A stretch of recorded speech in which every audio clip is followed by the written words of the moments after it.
அஸ்ஸலாமு அலைக்கும் சொந்தங்களே, வாங்க இன்னைக்கு நம்ம வீடியோக்குள்ளே போகலாம். எங்கே இவ்வளோ வேகமாக போகிறேன் அப்படின்னு பார்த்தீங்க அப்படின்னா, நம்மளுடைய மொட்டை மாடிக்கு தான் நம்ம போகிறோம். எதுக்காக அப்படின்னு பார்த்தீங்க அப்படின்னா, தரமான சம்பவம் ஒன்று பண்ணதுக்கு தான் போய்கிட்டு இருக்கோம். என்னது அப்படின்னு பார்த்தீங்க அப்படின்னா, பாருங்கள், நம்மளுடைய மொட்டை மாடியில் வந்து பக்கத்து வீட்டு மரத்தில் உள்ள மாங்காய் வந்து காய்ச்சி கிடக்கு. அதை தான் இன்றைக்கி வந்து நம்ம யாருக்கும் தெரியாமல் பிடுங்கிட்டு வந்து ஊறுகாய் பண்ண போகிறோம். திருட்டு மாங்காய் ருசிக்குன்னு சொல்லுவாங்களா, அந்த மாதிரி இன்றைக்கி திருட்டு மாங்காய் பிடுங்கி இன்றைக்கி வந்து நம்ம ஊறுகாய் பண்ணலாம். வாங்க பார்க்கலாம் என்னோடய வீடியோ.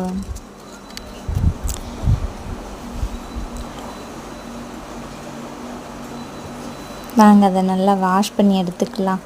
ஏன்னா அதில் உள்ள பால் இருக்கும். பால் நல்லா வாயில் பட்டுச்சு அப்படின்னா அவ்வளோதான், புண்ணாயிரும். அதனால் வாஷ் பண்ணிவிட்டு சின்ன சின்னதாக கட் பண்ணி எடுத்துக்கலாம். அதுக்கு தேவையானது என்னென்னு பார்த்தீங்க அப்படின்னா, மிளகா பொடி, உப்பு, வெள்ளைப்பூடை வந்து 1-2 வந்து நச்சு எடுத்துக்கிடணும். அப்படி நச்சு போடுறதுல வந்து ரொம்ப டேஸ்ட்டு கொடுக்கும்.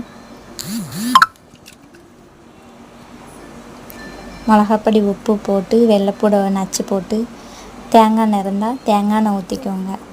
ஊற்றி மிக்ஸ் பண்ணி சுடுசோறு எந்த குழம்பா இருந்தாலும் சரி இந்த மாங்காய் வச்சு சாப்பிடுங்க. செம்மையாக இருக்கும்,